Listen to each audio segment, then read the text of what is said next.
Gagal itu petunjuk dari Allah Subhanahu wa Ta'ala. Ini alasannya. Jadi gagal itu bukan akhir. Gagal adalah tanda bahwa Allah Subhanahu wa Ta'ala ingin kita belajar sesuatu. Jadi kalau kita lihat bagaimana proses orang-orang yang hebat, kalau kita lihat bagaimana orang-orang yang besar, mereka menikmati kesuksesannya, mereka menikmati kebesarannya, tentu mereka melalui proses yang begitu sangat panjang. Dari proses yang begitu sangat panjang, pasti mereka mengalami yang namanya kegagalan. Artinya bahwa kegagalan itu adalah kesuksesan yang tertunda. Thomas Edison membuat lampu yang sekarang ini kita lihat, yang dinikmati oleh jutaan manusia, bahkan miliaran manusia yang ada di muka bumi ini, dengan cahaya yang menerangi dunia ini. Tentunya beliau mengalami fase yang begitu sangat panjang. Bukan hanya 1-2 kali percobaan untuk membuat yang namanya lampu, bahkan sampai puluhan, bahkan juga sampai ratusan. Tapi dengan kegigihan, tapi dengan kesabaran, hingga kemudian sampai pada satu titik di mana Thomas Edison merasa puas dengan pencapaian yang dia sudah capai dan sekarang dinikmati oleh jutaan manusia.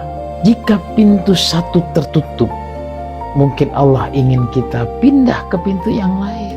Jika di tempat satu kita tidak mempunyai kesempatan untuk menjadi orang yang sukses, maka kita cari pintu yang lain. Mungkin banyak pintu-pintu yang terbuka untuk kita. Lalu bagaimana jika gagal lagi? Mungkin Allah ingin kita memperbaiki diri. Ada yang salah dalam diri kita. Ada yang salah dalam mindset kita. Ada yang salah dalam pola berpikirnya kita. Hal itulah bahwa Allah ingin mengajarkan kita dari pengalaman.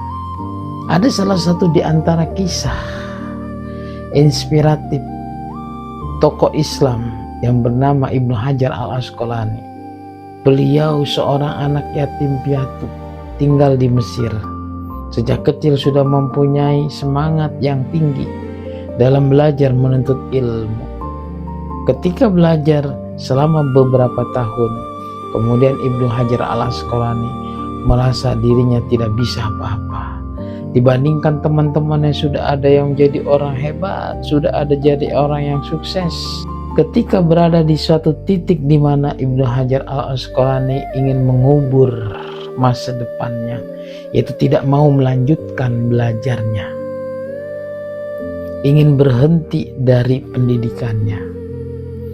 Akhirnya dia meninggalkan tempat yang menjadi tempat belajar dia. Suatu saat dia berjalan menelusuri sungai. Ketika berjalan menelusuri sungai, tiba-tiba melihat ada tetesan air yang mengenai batu. Kemudian batu yang ada di bawahnya itu bisa berlubang. Batu yang begitu keras saja bisa berlubang dengan tetesan air. Bukan hanya 1-2 tetesan, mungkin sampai ratusan tetesan, mungkin sampai ribuan tetesan, mungkin sampai jutaan tetesan. Dalam hal ini beliau menganalogikan dengan otak yang Allah karuniakan kepada kita, bahwa kalau kita benar-benar memaksimalkan akal pikir kita untuk selalu senantiasa belajar bersungguh-sungguh, pasti akan mendapatkan apa yang kita inginkan. Jadi kegagalan adalah cara Allah menjauhkan kita dari jalan yang salah. Gagal hari ini bukan nasib buruk, tapi arahan dari Allah Subhanahu wa Ta'ala. Terima kasih.